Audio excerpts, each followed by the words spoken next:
Au nom de Jésus-Christ. Amen. Amen. Amen.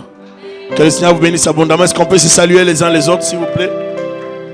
Est-ce qu'on peut se saluer? On se salue. Amen. Amen. Écoutez, moi je suis dans la joie d'être parmi vous.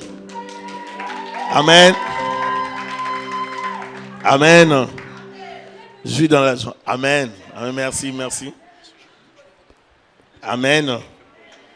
Alors, je vais vous demander de prendre d'abord des blocs-notes ou vos cahiers, si je peux le dire, quelque chose pour noter quand même des versets parce qu'on va parler. Amen. Alors maintenant, acceptez-moi parce que je vais parler, je serai clair et je serai vrai. Maintenant, aujourd'hui, je vais juste parler, je serai plus clair et la prochaine séance, on fera le même thème, mais avec la possibilité de poser des questions. Là, vous avez la possibilité de poser des questions et on peut débattre là-dessus. Amen. Amen. Nous allons lire dans Matthieu chapitre 2 et puis nous allons lire dans 1 Corinthiens chapitre 7. C'est là que nous allons essayer d'introduire le message d'aujourd'hui. Matthieu chapitre 1, verset 18. Je m'excuse. Matthieu 1, 18. Matthieu 1, 18. Voici de quelle manière arriva la naissance de Jésus-Christ. Marie, sa mère, ayant été fiancée à Joseph, se trouva enceinte par la vertu du Saint-Esprit, avant qu'ils aient habité ensemble. Joseph, son époux, qui était un homme de bien et qui ne voulait pas la diffamer, se proposa de rompre secrètement avec elle. Comme il y pensait, voici un ange du Seigneur lui apparut en songe et dit: Joseph, fils de David, ne crains pas de prendre avec toi Marie, ta femme, car l'enfant qu'elle a conçu vient du Saint-Esprit. Elle enfantera un fils et tu lui donneras le nom de Jésus, celui qui sauvera son peuple de ses péchés. Tout cela arriva afin que s'accomplisse ce que le Seigneur avait annoncé par les prophètes. Voici la Vierge sera enceinte, elle enfantera un fils et on lui donnera le nom d'Emmanuel, ce qui signifie Dieu avec nous. Joseph s'étant réveillé, fit ce que l'ange du Seigneur lui avait ordonné et prit sa femme avec lui. Mais il ne la connut point jusqu'à ce qu'elle ait enfanté un fils auquel il donna le nom de Jésus. On va lire dans 1 Corinthiens 7. C'est sûr que c'est long, mais on peut lire progressivement si vous voulez.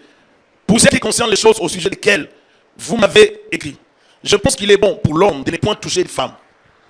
Toutefois, pour éviter la débauche, que chacun ait sa femme et que chaque femme ait son mari. Que le mari rende à sa femme ce qu'il lui doit et que la femme agisse de même envers son mari. Ce n'est pas la femme qui dispose de son corps, c'est son mari. De même, ce n'est pas le mari qui dispose de son corps, c'est sa femme. Ne vous privez point l'un de l'autre, si ce n'est d'un commun accord, pour un temps, afin de vaquer à la prière. Puis, retournez ensemble de peur que chacun ne vous tente en raison de votre manque de maîtrise. J'ai dit cela par condescendance, je n'en fais pas un ordre. Je voudrais que tous les autres soient comme moi. Mais chacun tient de Dieu un don particulier, l'un d'une manière, l'autre d'une autre. À ceux qui ne sont pas mariés et aux veuves, je dis qu'il leur est bon de rester comme moi. Mais s'ils manquent de maîtrise d'eux-mêmes, qu'ils se marient. Car il vaut mieux se marier que de brûler. À ceux qui sont mariés, j'ordonne non pas moi mais le Seigneur, que la femme ne se sépare point de son mari. Si elle est séparée, qu'elle demeure sans se marier, ou qu'elle se réconcilie avec son mari, et que le mari ne répudie point sa femme. Aux autres, ce n'est pas le Seigneur, c'est moi qui dis, si un frère a une femme, si un frère a une non-croyante, et qu'elle consente à habiter avec lui, qui ne la répudie point, si une femme a un mari non-croyant, qu'il consente à habiter avec elle, qu'elle ne répudie point son mari, car le mari non-croyant est sanctifié par la femme, et la femme non-croyante est sanctifiée par le mari, autrement, vos enfants seraient impurs, tandis que maintenant, ils sont saints. Si les non-croyants se séparent, qu'ils se séparent, le frère ou la sœur ne sont pas liés dans ces cas-là. Dieu nous a appelés à vivre en paix. Sais-tu femme si tu sauveras ton mari, ou que sais-tu mari si tu sauveras ta femme. Seulement chacun marche selon la part que le Seigneur lui a faite. Selon la paix qu'il a reçue de Dieu, c'est ainsi que je l'ordonne dans toutes les églises. Je vais sauter les versets parce que là on va parler de la circoncision. Verset 25, on va lire le verset 25. Pour ce qui est des vierges, je ne point d'ordre du Seigneur, mais je donne un avis, comme ayant reçu du Seigneur miséricorde pour être fidèle. Voici donc ce que j'estime bon. À cause des temps difficiles qui s'approchent, il est bon à un homme d'être ainsi. Es-tu lié à une femme, ne cherche pas à rompre ces liens. N'es-tu pas lié à une femme, ne cherche pas une femme. Si tu t'es marié, tu n'as point péché. Et si la Vierge s'est mariée, elle n'a point péché, mais ces personnes auront des tribulations dans la chair et je voudrais vous les épargner. Voici ce que je dis, frère, c'est que le temps est court, que désormais ceux qui ont une femme soient comme n'en ayant pas, ceux qui pleurent comme ne pleurant pas, ceux qui se réjouissent comme ne se réjouissant pas, ceux qui achètent comme ne possédant pas. Et je sors de verset 32. Or, je voudrais que vous soyez sans inquiétude. Celui qui n'est pas marié s'inquiète des choses du Seigneur, des moyens de plaire au Seigneur. Et celui qui est marié s'inquiète des choses du monde, des moyens de plaire à sa femme, ou le contraire. Il y a de même une différence entre la femme et la vierge. Celle qui n'est pas mariée s'inquiète des choses du Seigneur, afin d'être sainte de corps et d'esprit. Et celle qui est mariée s'inquiète des choses du monde, de moyens de plaire à son mari. J'ai dit cela dans votre intérêt. Ce n'est pas pour vous. Ce n'est pas pour vous prendre au piège. C'est pour vous porter à ce qui est bien séant et propre, à vous attacher au Seigneur sans distraction. Si quelqu'un regarde comme déshonorant pour sa fille de dépasser l'âge nubile ou comme nécessaire de la marier, qu'il fasse ce qu'il veut, il ne pêche point qu'on se marie. Mais celui qui a pris une ferme résolution sans contrainte et avec l'exercice de sa propre volonté et qui a décidé en son cœur de garder sa fille vierge, celui-là fait bien. Ainsi, celui qui marie sa fille fait bien et celui qui ne la marie pas fait mieux. Est-ce que les servants ont accepté ça? Une femme est liée aussi longtemps. Bon, je vais m'arrêter là. Amen. En lisant les deux textes, je pense que ça nous donne déjà l'idée de plusieurs éléments concernant le sujet. Et moi, j'ai essayé de reformuler, selon moi, la cohabitation et l'exigence de l'expérience sexuelle avant le mariage, une triste réalité de ce siècle. Amen. La cohabitation et l'exigence de l'expérience sexuelle avant le mariage, une triste réalité de ce siècle. Je dis bien une triste réalité. Dieu est l'instituteur du mariage et de ce fait, Dieu a donné, n'est-ce pas, une ligne de conduite que nous sommes appelés à adopter, à vivre pour atteindre le mariage. Amen. Adam et Ève n'ont pas été créés comme des bébés. Si vous lisez l'histoire de la Bible, Adam et Ève n'ont pas commencé à grandir et puis ils ont pris de l'âge et puis ils devaient se marier ou bien ils se sont mariés. Non. Ils ont été créés comme des adultes. Vous êtes avec moi? Ils ont été créés comme des adultes, c'est-à-dire, et Dieu les a créés comme des adultes et Dieu va leur dire de se multiplier, de remplir la terre. Donc pour Dieu, ils étaient matures, ils étaient à mesure de vivre ensemble. Et Dieu va bénir leur union pour qu'ils commencent à vivre ensemble et qu'ils mettent au monde des enfants. C'était une bénédiction de la part du Seigneur.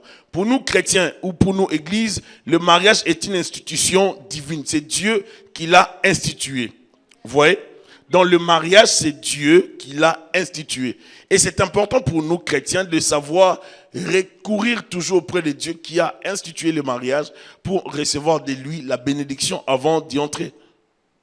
Amen. Et chercher à y aller sans Dieu, c'est pas bon. Il faut toujours y aller avec Dieu. Celui qui veut se marier doit se préparer pour le mariage et pour la vie de couple.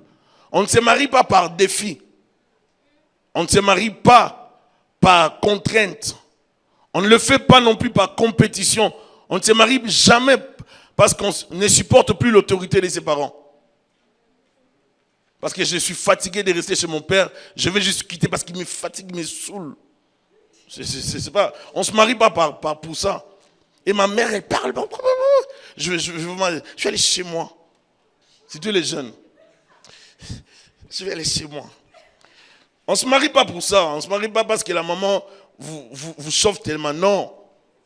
L'homme ne doit pas se marier par contrainte, ni par dette morale, ni par honte, et surtout pas par une pression des gens ou de la famille, et même pas des amis.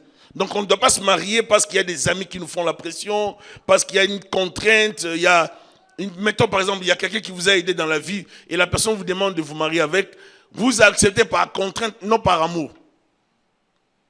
Est-ce qu'on se fait comprendre?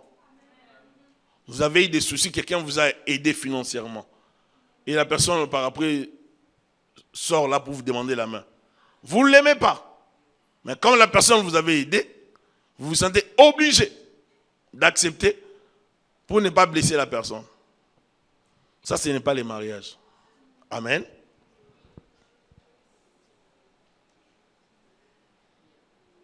Alléluia. Le mariage fonctionne avec un consentement libre de deux personnes matures qui ont décidé de faire route ensemble pour la vie. Amen. Deux personnes matures qui ont décidé de faire route ensemble pour la vie. Ce n'est pas deux personnes immatures qui ont décidé de s'amuser. Est-ce que je me fais comprendre? Ce n'est pas deux personnes qui disent, on s'amuse un peu, on est en train de voir. Amen. Le mariage n'est pas un temps d'essai pour voir si ça va aller ou ça va pas aller. On essaie un peu de voir, on examine un peu. Non, c'est pas ça. On essaie un peu de voir si on est compatible. Il y a toutes sortes de mots, vous savez, pour justifier, n'est-ce pas, les relations. Nous sommes en train de voir nos points de convergence. Nous sommes en train de voir. Il y a toutes sortes de français, vous savez. Lorsqu'on veut défendre quelque chose, on a tout le temps des arguments. En français, en anglais, dans n'importe quelle langue. On est en train de voir nos points communs, si nous sommes compatibles, ou est-ce que nous retrouvons les deux. Aucun couple dans la Bible n'a commencé à vivre par la cohabitation et fini par le mariage. Aucun. Vous voyez? Aucun couple dans la Bible n'a commencé comme ça. Cette manière de fonctionner est propre à notre époque. Elle a aussi des conséquences spirituelles pour la destinée d'une personne ou d'une relation. Et c'est là que plusieurs personnes tombent. Parce que plusieurs oublient que commencer comme ça, ça a une dimension spirituelle. Et c'est la dimension spirituelle que nous négligeons. Or, le mariage étant une institution divine, le mariage vient du monde spirituel. Le mariage vient de Dieu. Maintenant, si nous prenons le temps de blaguer et de nous aventurer dans le mariage, on risque d'y entrer, mais c'est la bénédiction de Dieu. La bénédiction du pasteur ne garantit toujours pas la bénédiction de Dieu. Est-ce que j'explique à quelqu'un? Le pasteur peut te bénir avec son bon cœur, mais Dieu ne peut pas se retrouver obligé de te bénir si ta relation n'était pas correcte. On peut remplir une commission religieuse, ecclésiastique. Vous venez à l'église, il y a une cérémonie, on vous bénit. Mais vous-même, vous savez qu'au-dedans de vous, vous n'êtes pas réglo avec Jésus-Christ, avec Dieu. De ces faits, vous n'avez pas la bénédiction de Dieu. Alors, vivre maintenant comme ça, dans une relation sans Dieu, vous expose à plusieurs conséquences spirituelles néfastes qui peuvent, n'est-ce pas, détruire ou affecter négativement votre vie de couple ou même la destinée de vos enfants. Parce que tout ce qui va sortir de votre relation sera exposé, n'est-ce pas, aux forces spirituelles. Et ces domaines, c'est un domaine non négligeable. Et plusieurs personnes sont tombées dans ces pièges. Ils ne pensent pas aux enfants qui viendront. Ils ne pensent qu'aux sentiments qu'ils ressentent. Le mariage, ce n'est pas les coups de foudre. Le mariage n'est pas les pulsions sexuelles. Le mariage n'est pas les yeux doux des garçons. Ou la voix baisse. Le mariage, c'est pas ça. Hein. Parce que la même femme qui baisse, la voix peut changer de main. Oui, j'aime quand elle parle. Elle va douce. Mais les jours qu'elle va s'effacer, ah, tu seras choqué. Tu risques de même plus retrouver sa voix.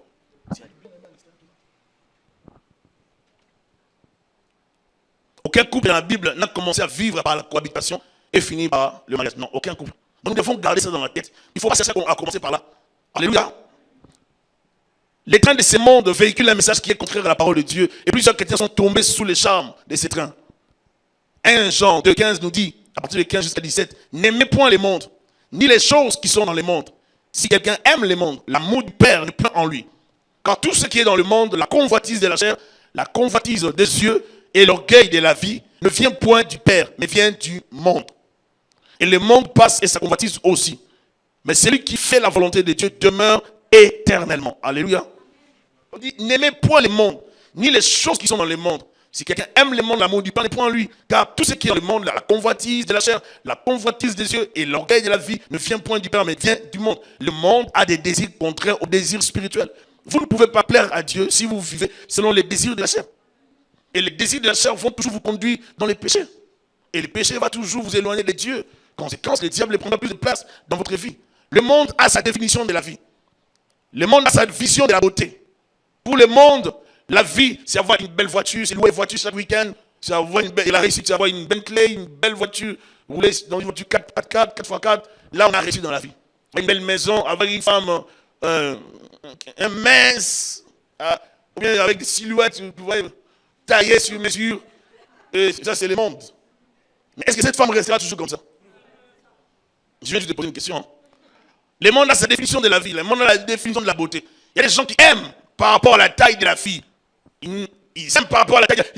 Elle est mince. Est-ce qu'elle restera mince? Il y a des muscles partout. Comment tu as vu ça? Et ce sont des choses comme ça. Donc vous êtes allé loin. Comment tu as pu voir ça? Il y a des muscles comme des trucs de chocolat. Comment tu as vu ça? Je ne sais pas, je ne vois pas. Et après, c'est quoi que ça va faire après? Parce que tu vas te rendre compte que ce n'est pas ça la vie. Il y a même des gens qui ont des ventres tellement mais qui sont heureux. Je vous assure. Là, on va couper un ventre bédonnant, mais qui est heureux avec sa femme. Qui est celui qui a des muscles, des biceps, même au ventre. Donc, ce n'est pas les biceps où il y a les muscles. Tellement qu'on a musclé les ventres que ça va rendre votre épouse heureuse. Ou bien tellement qu'on fait la taille, on sait bien marcher sur les talons, on sait bien parler, articuler, on a tout le temps coiffé, maquillage à point. Ce n'est pas ça qui va vous garantir. Un jour, tu ne vas pas démaquiller. Le monde a cette définition de la vie. Le monde a sa vision de la beauté. Le monde a sa vision du mariage. Le monde a aussi une autre pensée sur les fiançailles qui est différente de la pensée biblique. Avant d'évoluer dans cette réflexion, il faudrait accepter plutôt de fonctionner et de réfléchir sur une seule base. Nous devons réfléchir sur la base de la parole de Dieu. Je ne veux pas que nous puissions réfléchir sur deux bases ou d'autres bases. Nous pouvons avoir la pensée du monde, mais la pensée du monde n'a rien à voir avec la pensée de Dieu. Donc, du coup, la pensée du monde tombe sur base de 1 Jean 2, 15 à 17. Nous allons évoluer sur la pensée de Dieu. Quelle est la vision du monde d'aujourd'hui sur le mariage? Le monde d'aujourd'hui ne respecte plus les mœurs, les valeurs et certaines bonnes traditions que Dieu a instituées dans l'homme ou dans l'humanité. Le monde pousse l'homme à s'éloigner graduellement et continuellement de Dieu par plusieurs choses. Mais aujourd'hui, le diable qui est au contrôle du monde a injecté en même temps une forte sémence satanique. Cette sémence amène la prostitution sous toutes ses formes et la dévalorisation de la sexualité. Nous vivons et nous sommes exposés, n'est-ce pas, à toutes sortes de sollicitations qui nous proposent la sexualité. Sous toutes ses formes, même sur Facebook qui vient d'arriver. Hier, je disais, j'ai bloqué une personne, une fille qui m'avait demandé l'amitié. Et du coup, elle me demande, quelques minutes, tellement elle m'a fait des choses bizarres. Dès quand même, j'ai dit, je la lève dans la liste et puis je la bloque. Donc, au reste, ce n'est pas une fille, c'est quelqu'un qui me piège. Maintenant, il ne faut pas m'avoir. Mais ça ne sait même pas ouvrir ce genre de choses, bloquer et chasser les personnes en question. C'est ça le monde d'aujourd'hui. On vous cherche, dès que vous allez cliquer là-bas, et puis ça circule sur Facebook. Ah, le pasteur a fait ça. Vous voyez comment le diable le fait. Le monde a sa vision de la sexualité. Et le monde veut imposer cette vision de la sexualité, même à l'église. Une fille qui porte une jupe longue n'est pas belle. Elle doit porter une jupe qui est, comme j'appelle souvent, une jupe au-dessus des genoux. Et pour ne pas les femmes avec même plus haut, pour qu'elle soit plus belle. Si la beauté ne dépend que des jupes comme ça, c'est qu'il y a un danger. Parce que le corps, selon la Bible, de la femme est pour l'homme, c'est que nous venons de lire. Et le corps de l'homme est pour la femme. Amen. Les choses interdites hier sont acceptées aujourd'hui par les parents, de peur de voir les enfants se rebeller. Et les parents sont pris en otage parce qu'il y a des enfants qui menacent, des jeunes filles qui menacent. Si je continue comme ça, je vais me suicider. Je vais sortir de la maison, on ne m'aime pas ici. Qui a porté dans le ventre? Nous assistons à des choses abominables de l'époque de Sodome et Gomorrhe. Certains parents sont pris en otage par leurs enfants. Et par peur de les voir quitter la maison, ils acceptent de vivre avec des enfants qui couchent avec des filles ou des garçons dans la même maison familiale. Des abominations, des bêtises. Et ça tire, n'est-ce pas, la malédiction dans la famille. Et même dans la Bible, on n'a pas vu ça. Et à chaque fois que ces choses sont arrivées, même dans la Bible, ça a tiré la malédiction. Et je vais vous donner des preuves de cela. À chaque fois que ces abominations sont arrivées dans des familles dans la Bible, ça a tiré des malédictions. Il y a des choses qui sont des interdits de Dieu dans le monde. Pas seulement parmi les Blacks ou les Africains ou parmi les gens de la peau noire, comme on les appelle. Non. Il y a des choses qui sont interdites pour tout le monde. J'ai parlé l'autre fois avec un blanc québécois qui me disait, mais tu sais, nous à notre époque, la famille n'était pas comme ça. La famille, on nous tapait, nous. On nous corrigeait, nous. On nous appelait la vie. La famille existait. Nous à notre époque, la famille n'était pas comme ça. Mais aujourd'hui, la famille n'existait plus. Il n'y a plus de valeur. Il y a tellement de bêtises. On voit tellement de mauvaises choses. C'est ça, le monde de l'évolution. C'est ça le monde d'aujourd'hui. Le monde d'aujourd'hui est en train de détruire les valeurs. Le monde d'aujourd'hui est en train de renverser tout ce que tu avais sémé dans l'homme. Dieu nous a créés pour vivre avec des valeurs. Alléluia. toutes les races confondues sont d'accord que les valeurs restent les valeurs. Ils savent que fonctionner sans respecter certaines valeurs bibliques attire la plupart du temps la colère de Dieu ou la malédiction. La définition du mot amour a tellement évolué négativement que de nos jours, l'amour des deux jeunes gens leur donne le droit de manquer le respect aux autorités. Vous êtes dans la rue, vous croisez des garçons de 12 ans et des filles de 11 ans en train de flirter. Posez la question, mais qu'est-ce qui se passe? Et vous voyez tout le monde passer. C'est cute. Donc nous assistons dans un monde qui est totalement influencé par le diable. Il n'y a plus de valeur. Le monde pousse les jeunes au sexe et non au mariage. On pousse les jeunes au sexe et pas vraiment au mariage, mais le sexe d'abord. Le monde pousse les jeunes à des expériences sexuelles en changeant de partenaire afin de voir avec qui ça va marcher. Waouh! Tu vois l'émission française où on parlait, on se moquait des jeunes filles qui n'avaient pas l'expérience sexuelle. On se moquait de certaines filles. Et je vis des filles arabes qui brandissaient, n'est-ce pas, leur virginité. On se moquait de ces filles-là. Il y a même une française, une jeune, qui a montré qu'elle ne voulait pas faire ça. Et les gens étaient étonnés de la voir dans son âge, sans connaître les garçons. Aujourd'hui, c'est devenu une honte de parler de la virginité. C'est une honte. Et même c'est gênant d'en parler. Juste pour se dire, on te voit comme si tu sortais de Mars. Attention aux mauvais amis et à leur influence. 1 Corinthiens 15, 33, deuxième point. Si vous souffrez un manque d'amour familial, n'allez pas les chercher auprès des mauvaises personnes. Alléluia. 1 Corinthiens 15, 33, l'avait dit, ne vous y trompez pas, les mauvaises compagnies corrompent les bonnes mœurs. Les amis de la vie sont des clés pour notre réussite ou pour notre échec dans la vie. Vous ne pouvez pas empêcher les méchants d'être méchants, mais vous pouvez les éviter. Amen. Vous ne pouvez pas empêcher les méchants d'être méchants, vous pouvez les éviter. Tu ne peux pas stopper celui qui a une mauvaise influence sur plusieurs, mais tu peux le fuir. Certaines relations, il faut les couper. Vous n'êtes pas obligé de tenir avec des gens qui volent, car on finira par vous arrêter aussi. Est-ce que je parle à quelqu'un? Les amis apportent toujours l'influence dans nos vies. J'ai vu des amis mourir, mes amis, jeunes, on s'amusait, oui. Mais j'ai vu certains amis aller très loin, moi je ne voulais pas aller très loin dans certaines choses. J'ai vu des amis aller très loin, j'ai vu des amis, des beaux garçons même partir. J'ai perdu plusieurs des relations de mes amis. Plusieurs n'ont pas compris. Et aujourd'hui matin, oui, je suis vraiment fortifié par un frère que j'ai encadré, qui est aussi un ami. Et vraiment pour qui j'ai prié beaucoup. Et j'ai vu qu'il m'a écrit qu'il était en chaîne plusieurs jours.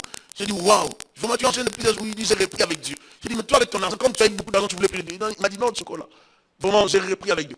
J'ai repris à fond. Et je suis tous ces jours sur tes prédications sur YouTube. Pendant les temps que je fais, qu'est-ce que tu vois les prédications? J'ai pris des décisions terribles.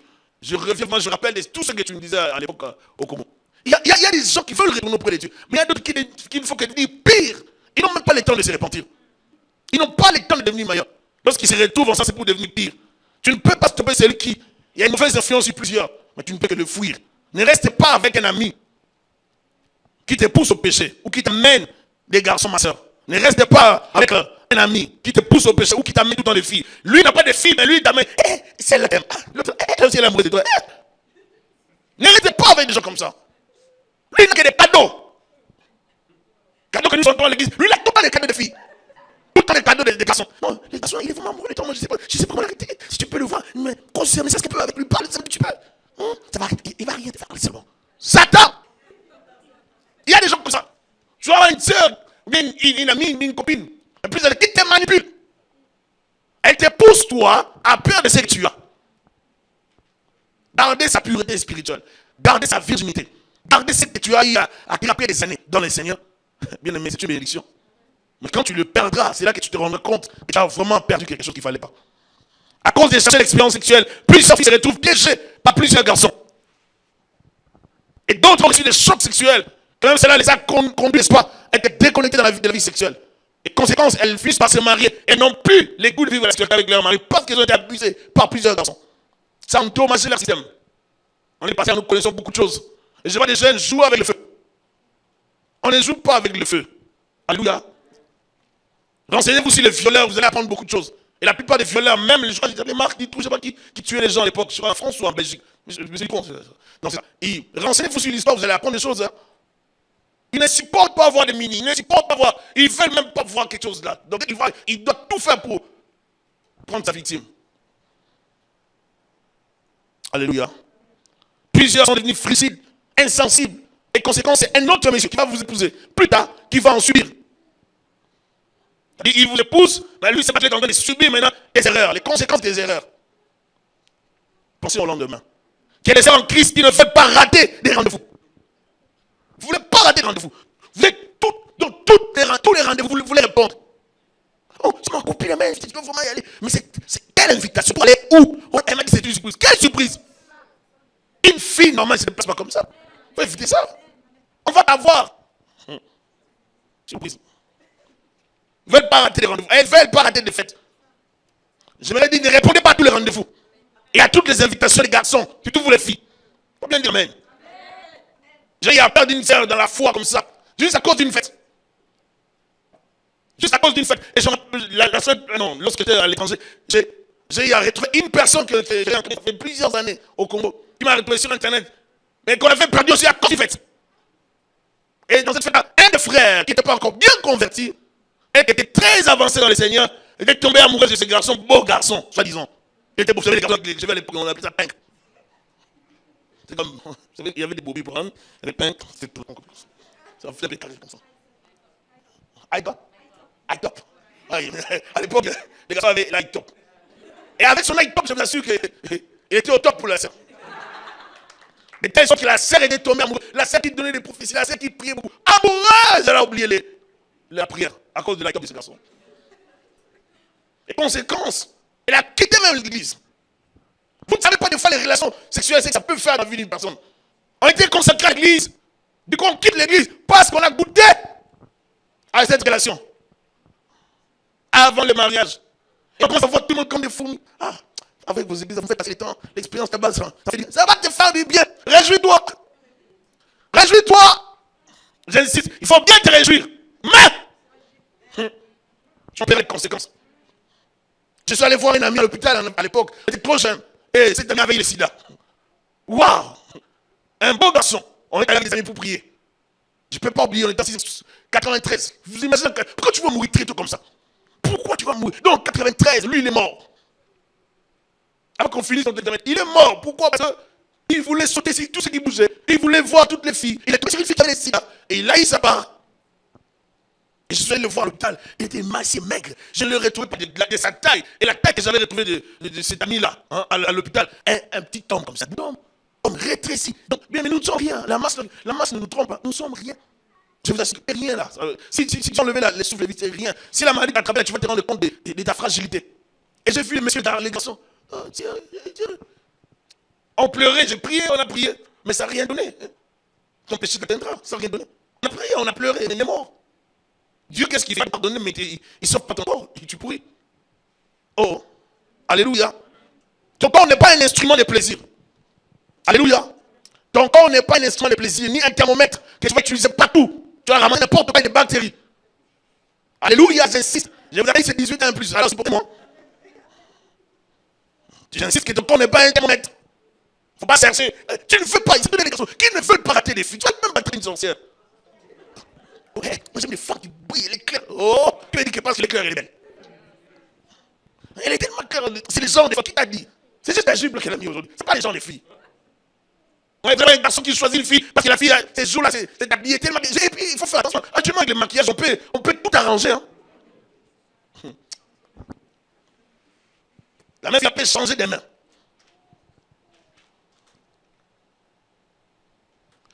Je donne un exemple.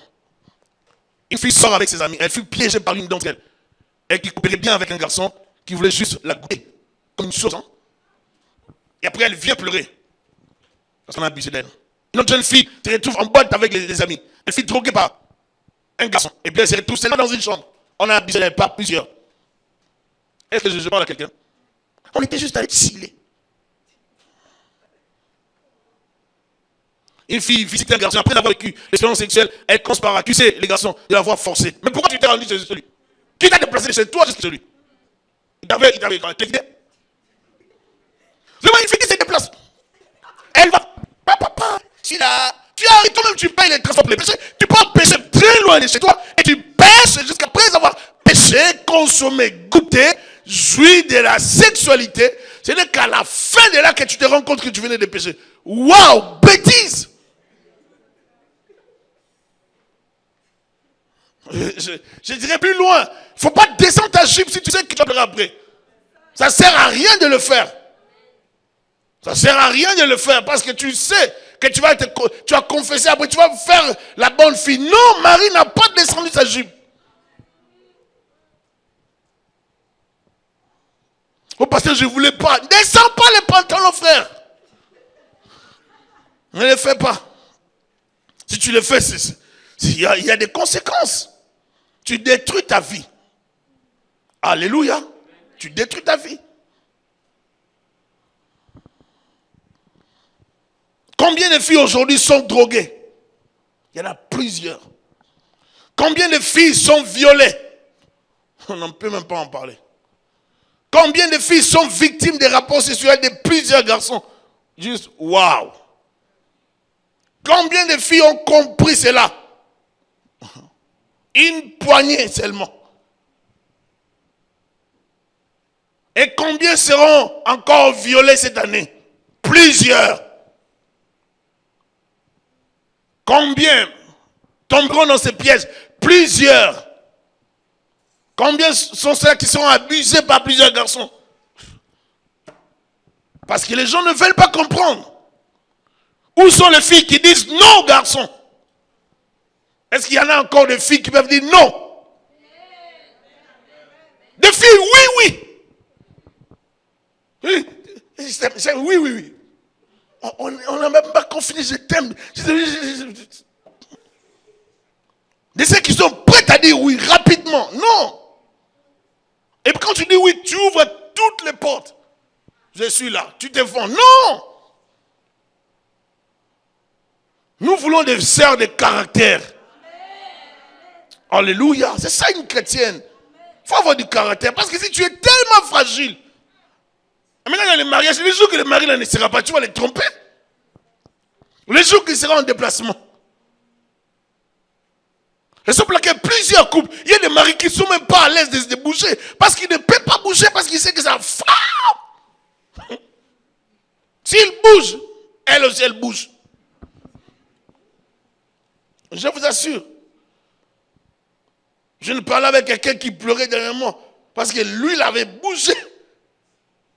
Vraiment qu'il était en déplacement. Sa femme aussi a bougé. Il dit, je voulais la tuer.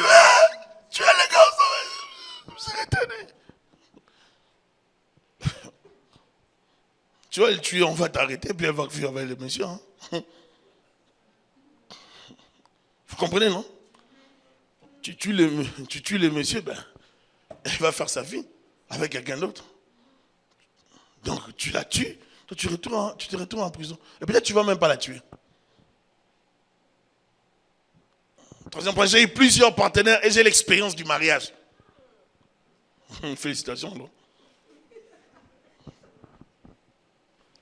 C'est vraiment ce qui est faux et tellement faux encore. La personne qui a eu plusieurs partenaires a connu des rapports sexuels, mais n'a pas vécu l'amour au sens biblique. Et son bagage d'expérience sexuelle est un danger pour son couple et son mariage. Tu es rempli d'expériences sexuelles, mais tu deviens toi-même un danger pour ton futur époux. Ou pour ta future épouse. Car tu ne peux pas unir ton corps avec tout le monde et t'en sortir sans conséquence. Impossible. C'est faux. Celui qui s'unit à une femme ou à un homme forme un seul corps et s'expose au partage de plaisir. On peut dire amen, hein? S'expose aussi au partage des maladies. On peut continuer par amen. Ah, on s'expose aussi au partage des démons. Ah oui. Tes partenaires sexuels ne représentent pas une bénédiction de Dieu sur toi, mais une malédiction. Il ne faut jamais être fier d'avoir eu plusieurs partenaires et de se taper la poitrine. Moi, je connais plusieurs filles, moi, des blanches, des antillaises, des africaines. Mais tu en as combien sur toi? Tu en as combien d'esprits? Tu ne peux pas sortir d'une relation sexuelle hors mariage, sans démon. Tu ne peux pas. Je suis du domaine de la prière, de la parole de Dieu. Tu ne sortiras pas des rapports sexuels sans démon avant le mariage. 1 Corinthiens 6, verset 17.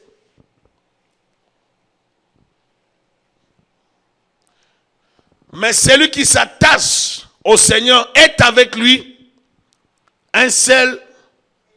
On continue. Fouillez l'impudicité. Quelque autre péché qu'un homme commette, ce péché est hors du corps. Mais celui qui se livre à l'impudicité pêche contre son propre. Ne savez-vous pas que votre corps est le temple du Saint-Esprit qui est en vous et que vous avez reçu de Dieu, que vous vous appartenez point à vous-même, car vous avez été racheté à un grand prix. Donc, glorifiez Dieu donc dans votre corps et dans votre esprit qui appartient à Dieu. Verset 16. Verset 16. 1 Corinthiens 6, 16. Loin de là, ne savez-vous pas que celui qui s'attache est un seul corps avec elle? Car il est dit, les deux deviendront une seule.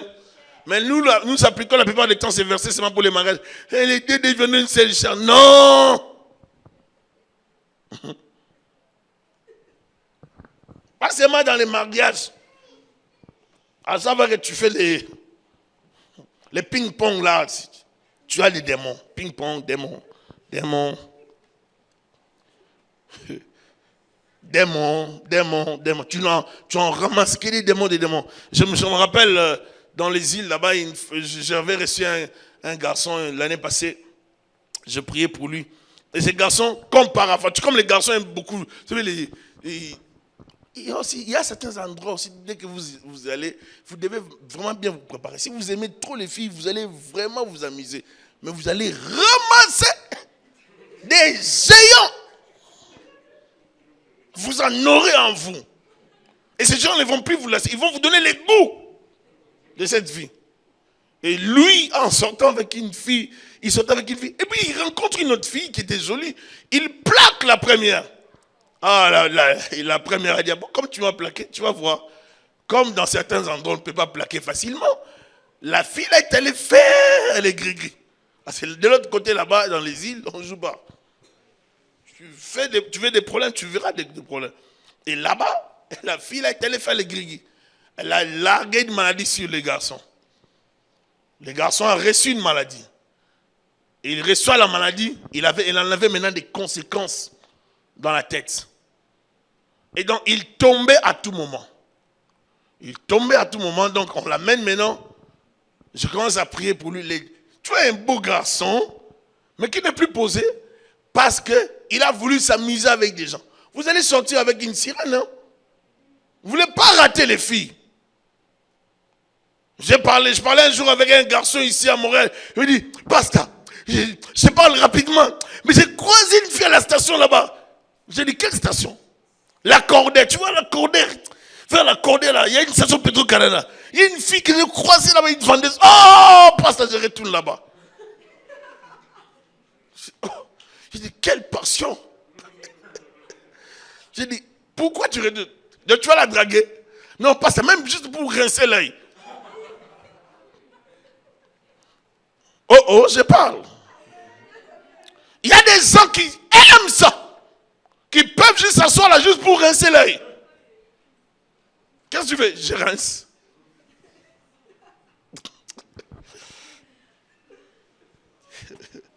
Je vous assure qu'il y a des gens qui sont trop forts à ça.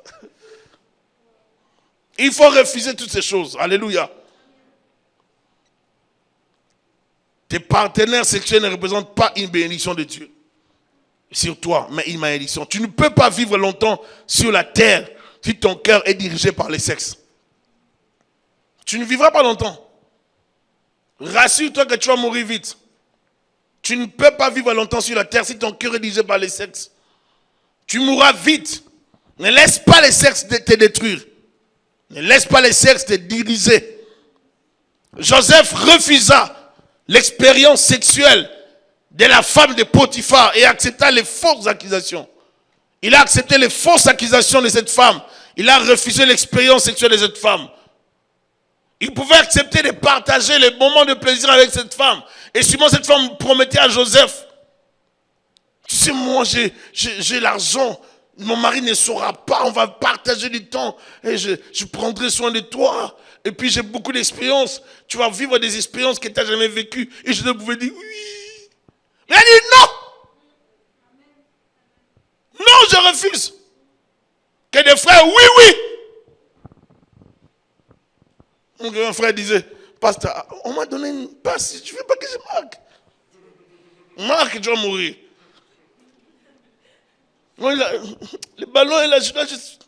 Marque. Il y a des passes qu'il faut refuser. Alléluia. Non, c'est pas un ballon, non. C'est pas un non. La passe là va te conduire à la mort. Refuse ça, ne tape pas. Alléluia. La femme de Potiphar n'est pas ta femme. Et Joseph, si tu oses sortir avec elle, elle va gâcher ta vie. Réfléchissons un peu. Si Joseph tomba avec une telle femme, expérimentée dans la vie de couple, cela allait affecter sa vie négativement. Et il pouvait même développer l'adultère parce que c'était sa première fois de vivre cela. Vous êtes d'accord, non? L'homme est allé loin jusqu'à avoir des partenaires, des saints. L'homme a décidé de choisir des partenaires, de changer des partenaires des saints, de certains animaux. Le monde est à la dérive et nous ne devons pas suivre, n'est-ce pas, le train de ce monde. Nous ne devons pas suivre l'influence de ce monde. L'homme, à force de chercher l'expérience, fait n'importe quoi, des bêtises, des expériences qui ne sont même pas acceptables. La protection divine sur les lits conjugales. 1 Corinthiens 7 que nous avons lu tout à l'heure. On a lu tout à l'heure ici, pour montrer d'abord, dans Matthieu, que Joseph n'avait pas connu, n'est-ce pas, Marie. Marie fut remplie du Saint-Esprit, elle a conçu Jésus-Christ. Mais Joseph ne l'a pas non plus connu jusqu'à l'accouchement de l'enfant. Cela nous présente comment nous devons vivre dans les fiançailles. Comme je l'ai toujours dit, on n'est pas obligé de vivre les fiançailles en manche longue. Il faut savoir limiter ces mouvements. Les frères doivent vous dire amen. Limitez les mouvements. Et toi, sœur, ne sois pas une séductrice allumeuse dans les fiançailles. Tu joues à une allumeuse et puis tu penses que ça va finir comme ça. Ça va finir comme tu penses. Lui, il n'est pas ton cousin, lui. Qu'est-ce que tu crois? Il n'est pas du tout ton cousin. Donc, il ne faut même pas rêver. Il a des sentiments pour toi. Donc, si tu rêves, tu vas voir si tu verras. Et puis, conséquence, vous péchez. Et c'est ce qui conduit plusieurs personnes à regretter. Et puis, je voulais pas, moi, tu voulais. Tu voulais. Tu voulais. Mais seulement tu regrettes après, mais ce n'est pas vraiment aussi un regret sincère. Tu voulais. Plusieurs veulent tomber. En fait, il y a des gens qui programment les péchés. Je vais pécher, puis je vais te confesser. Je vais pécher. Je pêche seulement. C'est la dernière fois de tomber. Après, j'arrête de tomber. Seigneur, tu me comprends. Je parlais avec un garçon qui me disait, pasteur, je ne peux pas rater ça. Je tombe seulement. Pasteur, j'ai fini avec ça. Je deviens réglo. Il y a des gens qui sont comme ça. Et qui sont aussi cool, ils te disent la vérité. Mais ne sors pas de là avec la maladie. Tu peux ne pas sortir avec la maladie, mais tu sortiras avec les démons, ça c'est sûr. Peu importe ce que tu as ressenti comme plaisir, tu sortiras de là avec les démons. Rassure-toi. Tu ne peux pas sortir du rapport, d'une relation sexuelle avant le mariage ou hors mariage sans démon. Impossible. J'insiste sur ça. Tu sortiras de là avec un démon quelconque. Je vais expliquer. Si quelqu'un, une personne est ici et cette personne a 20 démons dans sa vie. Toi, tu as 3. Et je vais t'expliquer. Vous vous unissez. Vous allez comprendre que les mariages protègent beaucoup. Parce que juste là, j'explique, mais je sais que vous n'êtes pas encore arrivé là où je suis arrivé. Les mariages protègent l'union conjugale, ça protège la vie des couples, ça protège l'intimité. Mais quand il n'y a pas la bénédiction, vous vous unissez dans la sexualité, les esprits qui sont ici doivent se partager, doivent communiquer avec ton esprit. Vous allez partager le même esprit parce que vous devenez la même personne. Est-ce que je suis avec vous?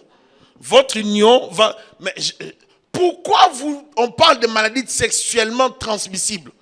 Pourquoi la transmission ou le transfert ne doit se faire que dans les domaines physiques? Pourquoi le plaisir seulement dans les domaines physiques, alors que dans les domaines spirituels, il y a encore des choses qu'on transfère? On vient de lire avec vous que certains péchés ne touchent pas d'autres dimensions. Mais les péchés d'impudicité touchent la dimension du corps. Tu pèches contre ta propre vie. Tu t'exposes à la sueur de ces faits. Tu attires volontairement à bras ouverts les démons. Et à chaque fois qu'il y a des rapports sexuels illicites hors mariage, vous ouvrez une porte grande à Satan pour opérer dans vos vies. Vous vous retrouvez dans un hôtel, en train de flirter, de tomber dans l'impudicité. Personne ne vous voit. C'est bien pour toi, on ne t'a pas vu. Mais ce que tu fais ouvre une porte dans ta vie. En fait, pendant ce moment-là, tu donnes droit aux esprits qui te suivent, qui te combattent, qui t'en veulent de te faire du mal. Parce que c'est en ce moment-là que tu deviens fragile.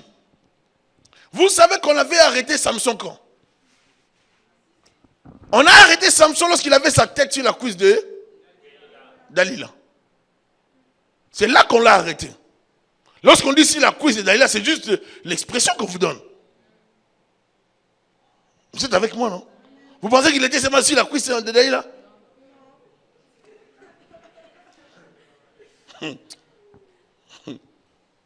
Vous êtes des grandes personnes, vous devez comprendre. Il était sur la cuisse, oui, mais avant la cuisse.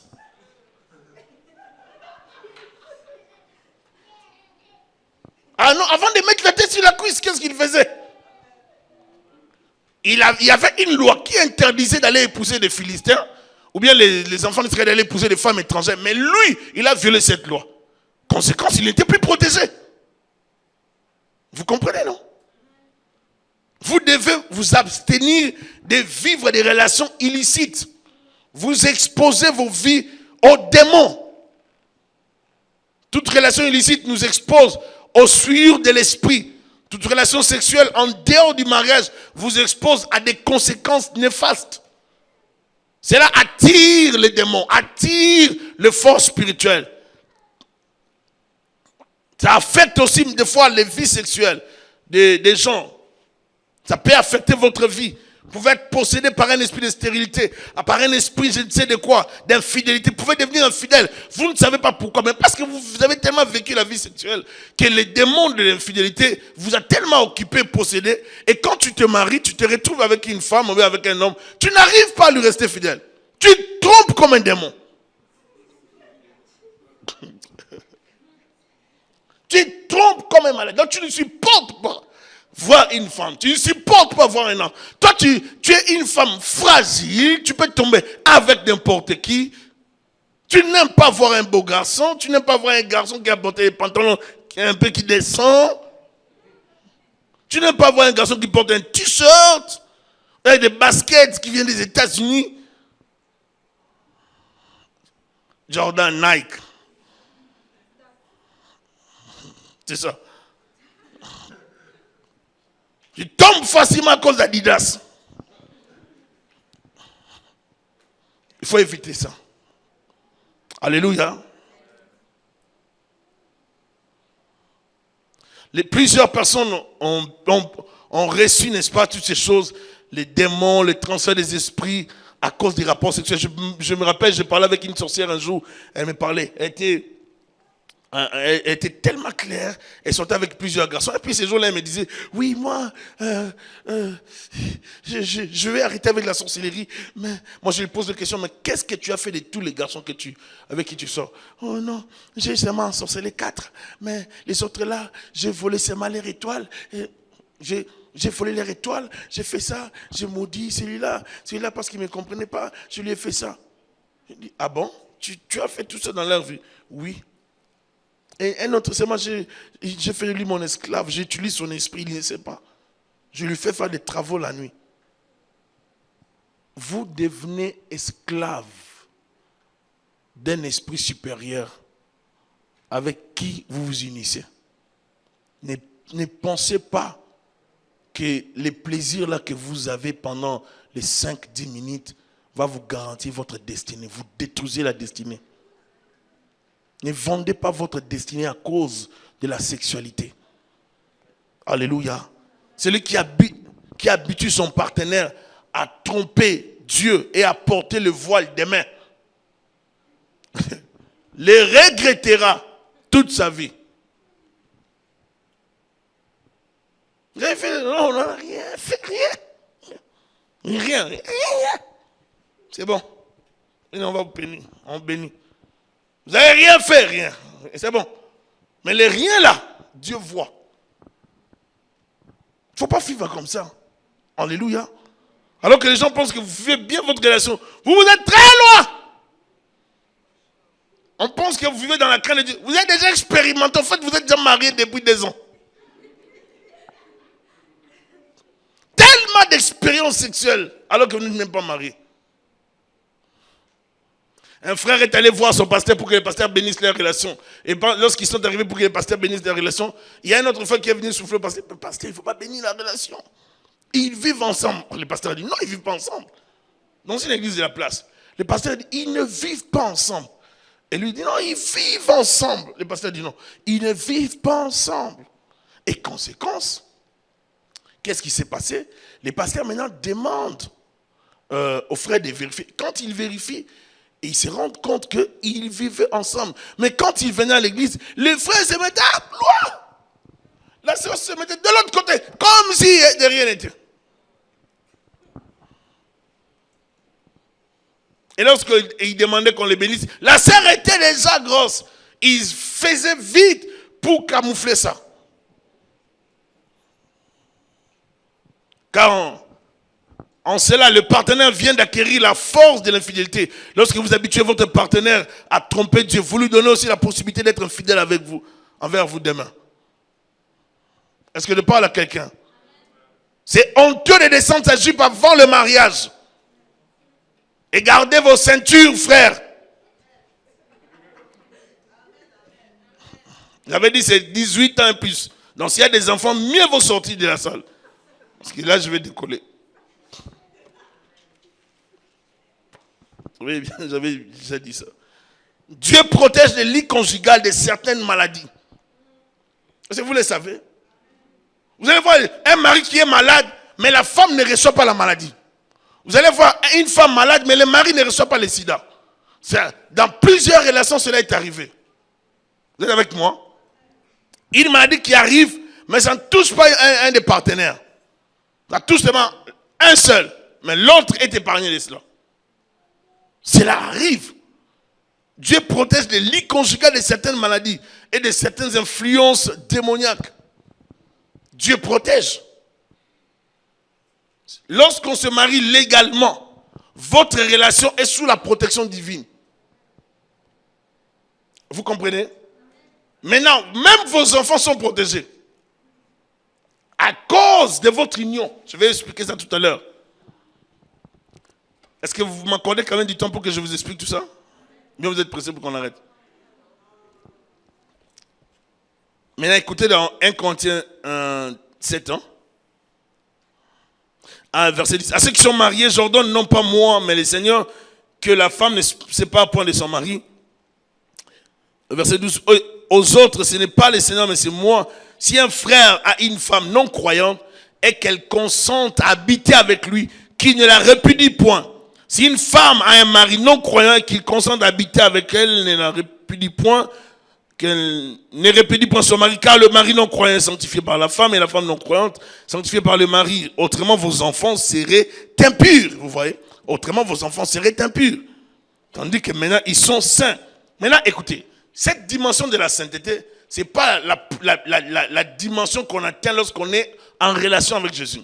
C'est une dimension de la sainteté dont on parle. D'autres théologiens disent de cette dimension, c'est la grâce commune qui est répandue dans une famille à cause d'un individu qui reçoit Jésus-Christ. Quand l'un des partenaires reçoit Christ, l'homme ou la femme, dans le mariage, vous étiez déjà ensemble, l'un de vous reçoit Christ, sa conversion attire la grâce de Dieu dans votre relation. De ce fait, même vos enfants sont épargnés de certaines conséquences. Vous voyez? Ils sont épargnés de cela. Et c'est important. Et c'est là que la protection vient sur les couples. C'est là la protection du lit conjugal. Maintenant, si vous êtes vous deux chrétiens, rassurez-vous, Dieu vous protège encore énormément. Parce que vous deux, vous êtes saints. Non saints par vos œuvres, mais saints par votre alliance avec Jésus-Christ. Ça protège vos vies et ça protège vos enfants.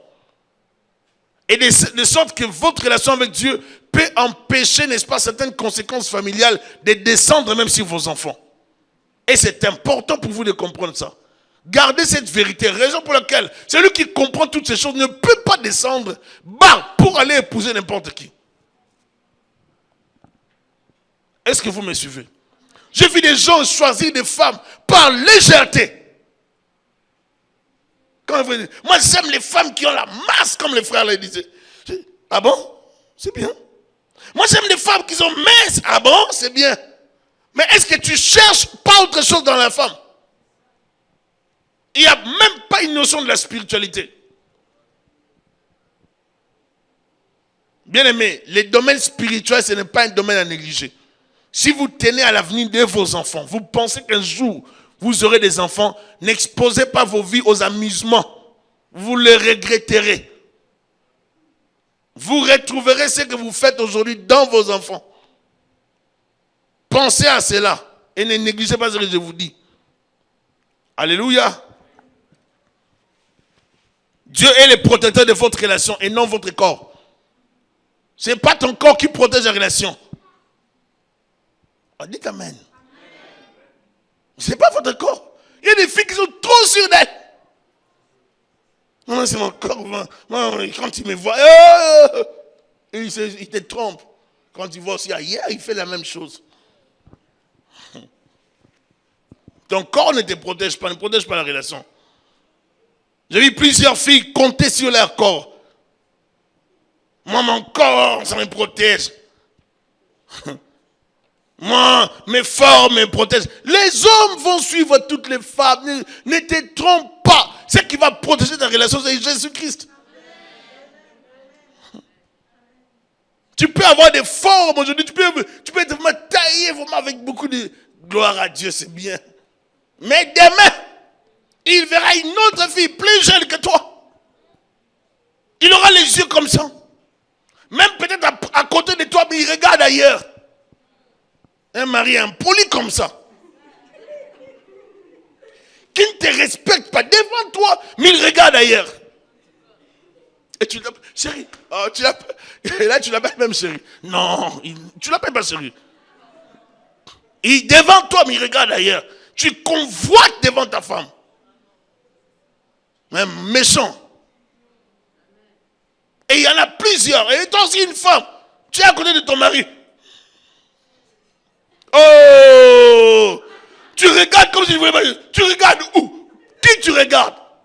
Contente-toi de ce que tu as. Alléluia. Il ne faut pas avoir des yeux. Tu fais comme si tu grattais. Tu ne grattes pas, tu regardes.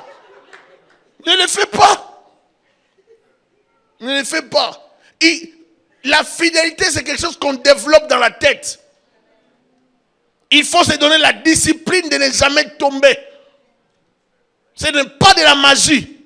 C'est une discipline. Et plusieurs attendent que le Saint-Esprit le fasse à leur place. Il ne le fera pas. C'est à toi de refuser de tomber et de refuser certains rendez-vous et de refuser de te retrouver seul avec lui ou avec elle. C'est tout. C'est ta discipline, c'est ta conduite. Oh, mais le Saint-Esprit, Dieu, la Bible déclare que Dieu vous donnait la force, mais Dieu ne m'a pas donné la force, c'est que Dieu lui a compris. Non! C'est toi qui voulais tomber. Si tu tombes, c'est que tu l'as voulu. Parce que pour Dieu, tu ne peux pas. Mais quand on va dire Amen, hein? Amen veut dire que c'est vraiment rentré dans ta tête. Tu sais que toi-même, tu ne dois pas tomber. Amen. Amen. Car un futur mari impudique le restera, même si tu lui donnes ton corps pour le garder afin qu'il ne te trompe pas. Oh non, il a tellement insisté, je me suis dit, de toute façon, on va se marier. Ah! Il a insisté. Donc, comme tu vas te marier avec lui, tu dois lui donner le corps. Comment tu te vends moins cher comme ça? Tu faut combien? $20? 30 €?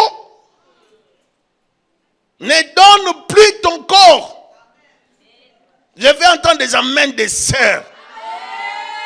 Frères, serrez vos ceintures, les frères. Gardez vos ceintures. Bloquez. Frères, bloquez. Bloquez les ceintures. Il ne faut pas ouvrir. Les frères, je pense que vous avez compris le message. Bloquez. J'insiste, hein. Les gens des mensonges des garçons pour faire céder une sœur ou sa fiancée. J'aimerais que tu me filmes ça avec ton cellulaire.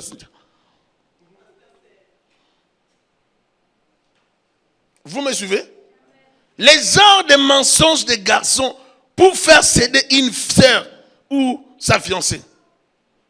Lorsqu'un garçon veut t'avoir, et c'est tout là, c'est là que plusieurs sœurs tombent.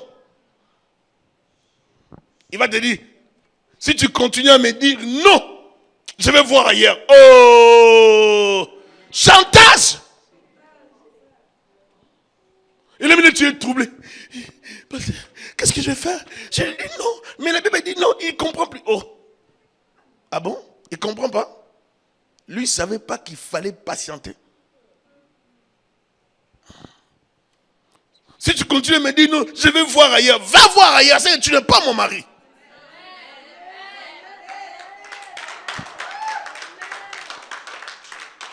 Les gens des mensonges des garçons pour faire tomber une fille, sa fiancée. Tu sais que mon ancienne copine me cherche tous ces jours-ci, hein, et je refuse à cause de toi. Tu ne peux pas me refuser ça. Mensonge! Il en a eu plusieurs. Quelle ancienne copine? Chantage. Et d'autres même. Écoute, moi je ne suis pas un garçon qui se masturbe. Tu sais comment je t'aime? Donne-moi seulement une fois. Je vous ai dit que je vais parler ce soir. Je vous avais dit non? Alors, mais laissez-moi vous parler. Vous voulez que je parle? Laissez-moi vous parler. Et l'autre va dire, mais de toutes les façons, tu me refuses ton corps, pourquoi? C'est moi ton futur mari. Ton futur époux. Alors, j'ai droit. Et cela nous créera de l'expérience. Mensonge satanique. Donc, il faut créer l'expérience brutalement comme ça.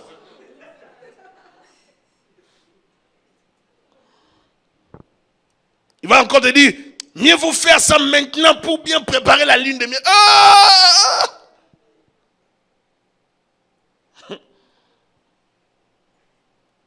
Ne cédez pas les sœurs. Gardez vos jupes et vos pantalons. Gardez vos maquillages et vos cheveux tels que vous les avez apprêtés en sortant de la maison. Ne retourne pas chez toi avec des cheveux abîmés alors que tu étais sorti bien. Je parle bien, hein?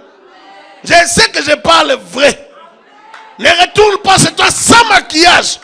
Tu es sorti avec le maquillage. Ne retourne pas chez toi avec des cheveux comme déformés alors que quand tu sortais, il y avait la forme. C'était frisé bien. Ne fais pas ça. Ne tombe pas parce qu'il y a exagération de paroles d'amour. Lorsqu'il veut te faire céder, il exagère par des paroles d'amour. Pour avoir le temps de plaisir sexuel. Toi, tu sais comment je t'aime. Sans toi, je ne dors pas. Tu es l'os de mes os. La chair de ma chair. Ma partie, ma moitié. Mon tout. Oh! Dès que tu sors de là, tu appelles une autre. Mensonge! Ne cède pas. S'il t'aime, il attendra. On ne goûte pas avant le mariage. Ce qui sera à toi. Ne le vole pas. C'est à toi. Patiente seulement. Est-ce que j'ai parlé?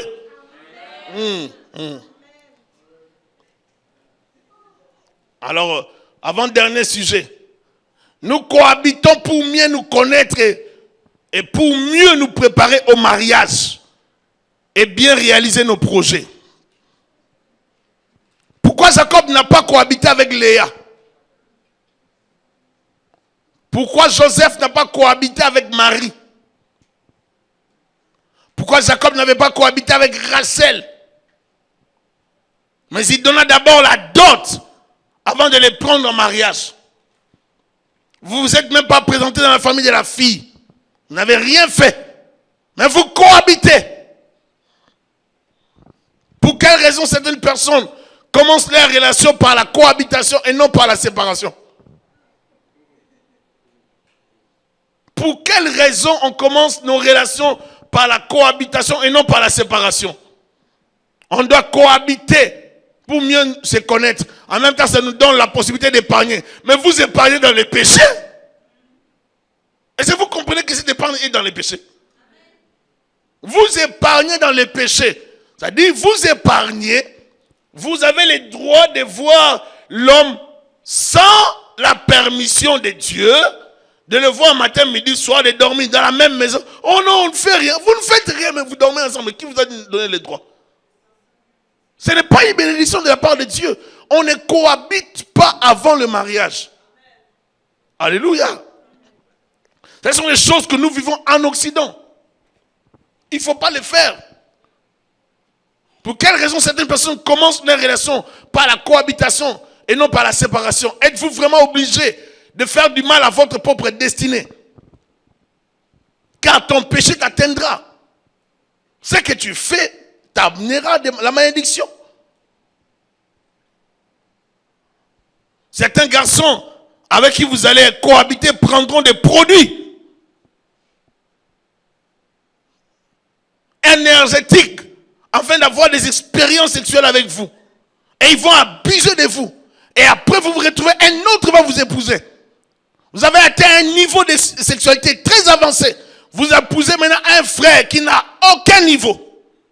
Vous commencez à lui demander des choses qu'il n'a jamais su faire.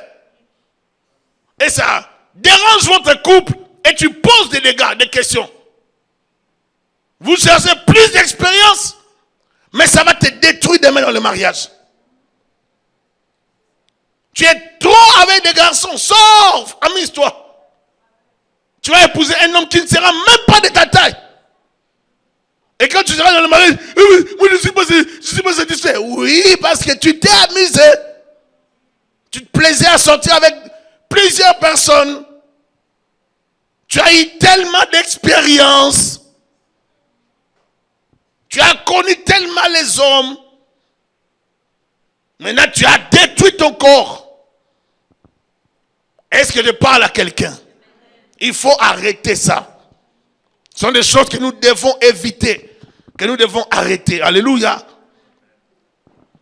Plusieurs personnes sont des malheureux parce que leurs partenaires de vie pensent à d'autres relations précédentes qui les ont détruites de leur faire, qui les ont plutôt détruites avant d'entrer dans le mariage. Plusieurs pensent à leur partenaire. Ce n'est pas quelqu'un qui est avec sa femme qui pense à sa copine du passé. Ton péché te rattrapera ou t'atteindra. Certains garçons avec qui vous allez cohabiter prendront des choses pour vous détruire, feront n'importe quoi, vont vous pousser à des erreurs, vous exploiter. Je vois des jeunes filles qui se font exploiter et après on les plaque comme des jouets. Vous avez déjà vu un enfant qui utilise des jouets et après il n'a plus besoin de ça. Vous pouvez acheter des jouets pour vos enfants. Dès que vous achetez les jouets, ils sont en feu pour les jouer. Après peut-être quelques heures, ça n'a plus de sens, d'importance. C'est comme ça les garçons. Non à l'impudicité. Est-ce qu'on peut dire amen? Non à la cohabitation. Est-ce qu'on peut dire amen? Non au flirt avant le mariage. On peut dire amen. Non à dormir ensemble avant le mariage. Est-ce qu'on peut toujours dire amen? Et même si vous n'avez rien fait, dites tellement non. Parce que tu n'as même pas le droit de voir. Chaque week-end, j'aime dormir chez mon fiancé. Et on ne fait rien. Mensonge. Est-ce qu'il est ton cousin ou ton demi-frère? Que pense Dieu de l'expérience avant le mariage? Pour Dieu, l'homme n'a pas besoin de l'expérience sexuelle avant le mariage. Est-ce qu'on peut dire Amen? Car l'humain est créé pour s'adapter avec le partenaire de sa vie. Et si toi tu t'unis à plusieurs personnes, à qui voudras-tu t'adapter? Dieu t'a créé pour que tu t'adaptes à une seule personne. Mais si toi tu t'amuses à jouer avec plusieurs personnes et après une fois dans le mariage, tu vas te retrouver que tu seras mal pris. Tu t'es tellement adapté à plusieurs. Maintenant dans ton mariage, tu exiges des choses que tu as vécues avec tes copines ou les copains. Tu n'as pas besoin de l'expérience sexuelle pour entrer dans le mariage. Dieu veut que l'homme et la femme commencent par les tâtonnements. Ensemble, ils vont bâtir leur vie de couple. Est-ce que j'explique bien? Dieu veut que l'homme et la femme commencent par les tâtonnements. Ensemble, ils auront de l'expérience. Mais la société nous pose autre chose. Il faut être expérimenté pour entrer dans le mariage. Et même dans certaines familles, on pousse les filles à aller sortir avec les hommes pour avoir de l'expérience, afin de bien se marier. On ne commence pas en expert dans la vie de couple. Si tu commences comme ça craint. Ça veut dire que tu n'étais pas sérieuse. Quelqu'un peut dire Amen, hein? Nous devons communiquer des valeurs à nos enfants. Si demain nous avons des enfants, nous devons communiquer des valeurs à nos enfants. Nous devons éviter nos erreurs, que cela se répète dans la vie des enfants demain. Alléluia. Il y a des choses que nous pouvons éviter. Et même par ces messages, nous pouvons conseiller, aider plusieurs personnes à éviter les erreurs. Et nous pouvons nous présenter comme des bons conseillers auprès des autres. Est-ce que je parle à quelqu'un? Ton passé sexuel peut nuire à ton mariage. Et tu risques d'exiger des choses qu'une personne mariée ne peut pas exiger dans le mariage.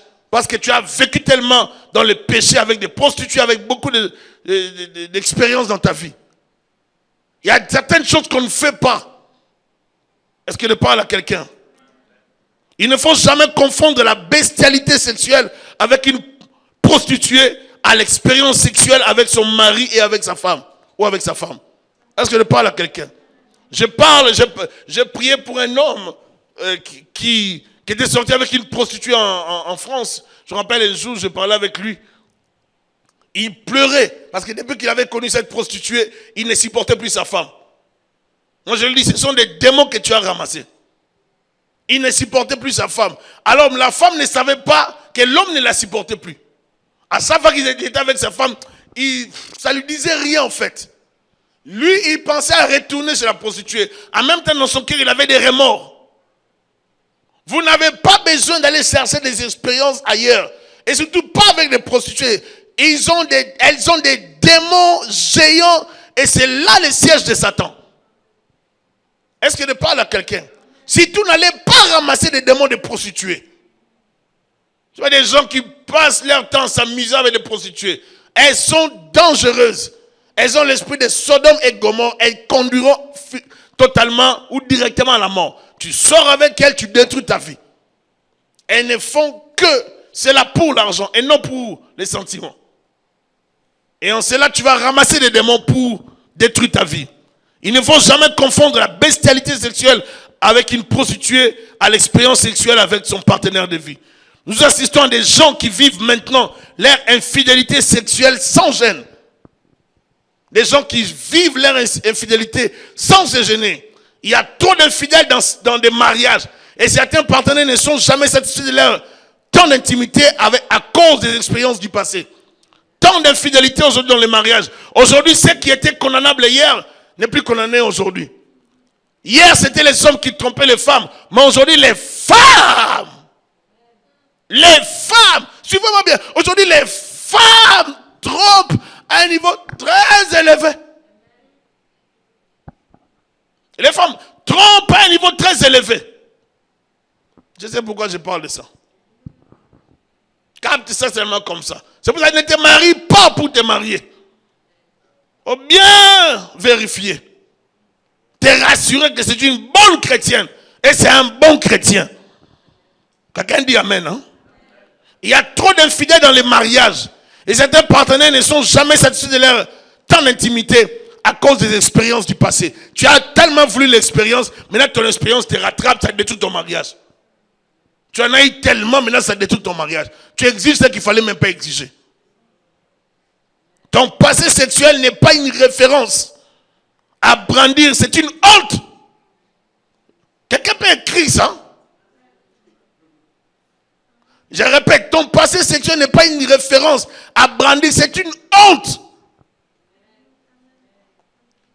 Car il détruit ton mariage actuel. Ce passé-là est une menace pour ton mariage.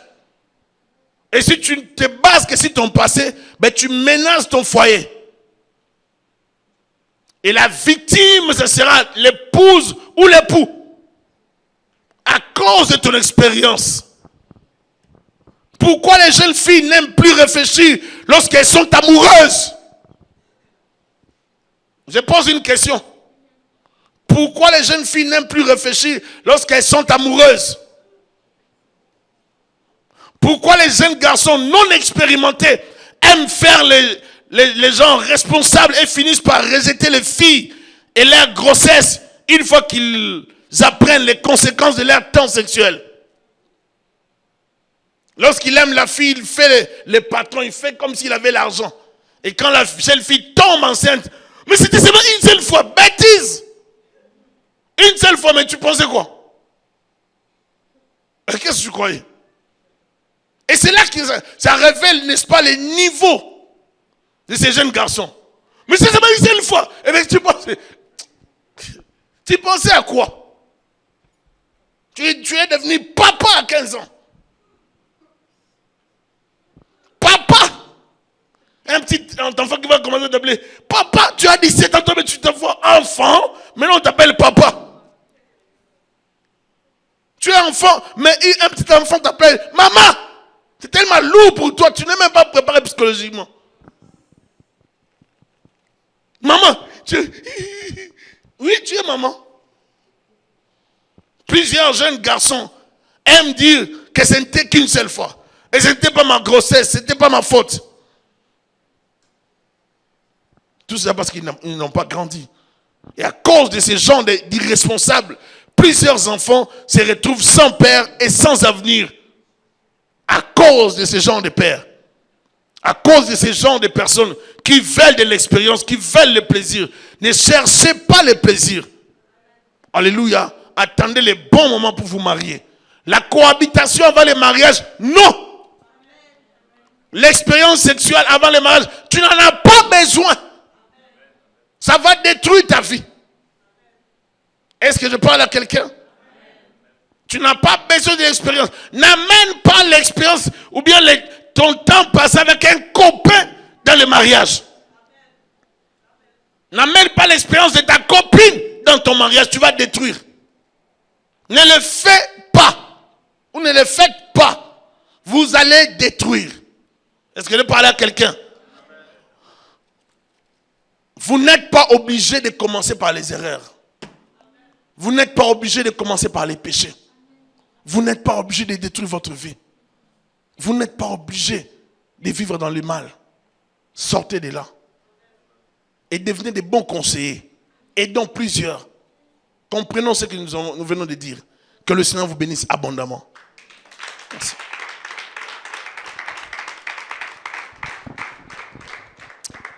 Est-ce que nous pouvons prier? On peut dire un mot à Dieu. S'il y a à se repentir, s'il y a besoin de demander de l'aide au Seigneur, nous le faisons, s'il vous plaît, on prie.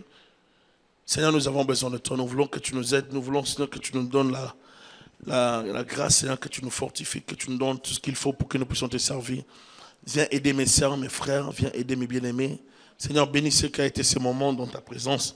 Nous te demandons, Seigneur, de nous assister par le Saint-Esprit. Cela dans les noms puissants de Jésus-Christ de Nazareth. Alléluia. Merci pour ta grâce. Merci pour tout. Je bénis tous ceux qui ont suivi ces messages. Je demande ta grâce et ta gloire dans leur vie. Dans les noms merveilleux de Jésus-Christ. Seigneur, manifeste ta bonté sur nous. Manifeste ton amour dans nos vies. Étends ta main sur ma soeur, mon frère. Étends ta main sur nous. Nous voulons, Seigneur, que tu nous bénisses et que tu nous accordes ta gloire, ta grâce, au nom de Jésus. Au nom de Jésus-Christ.